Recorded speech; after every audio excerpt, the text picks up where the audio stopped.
কয় মিনিট হবে এখানে? Sir 5-7 minute.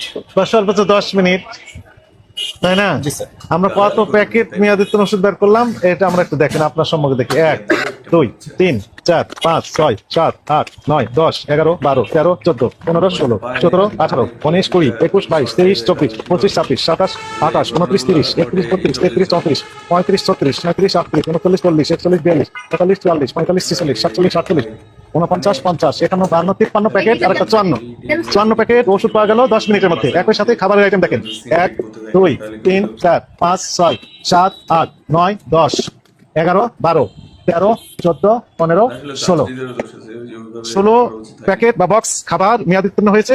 আর এখানে ওষুধ পেলাম কত বক্স? 54 প্যাকেট। 2013 সালে মেয়াদ শেষ হয়ে গেছে, 2025 সালে জানুয়ারি 15 তারিখ। আপনার বক্তব্য কি বলেন? ঠিকভাবে মানে তাদের কি করা উচিত আমাদের? আর আপনাদের কি বলে দায়িত্বহীনতা, চরম দায়িত্বহীনতার পরিচয় দিয়েছেন, তাই না? আপনি এখন বলেন নেতা হিসেবে। বলা হয়েছে যে প্রত্যেকটা মেয়াদোত্তীর্ণ ওষুধের জন্য আলাদাভাবে 50,000 অর্থদণ্ড অথবা 1 বছর কারাদণ্ড অথবা অভিদণ্ড হতে পারে। তাহলে 54 প্যাকেট আর এখানে 16 দুটো যোগ করলে কত হচ্ছে?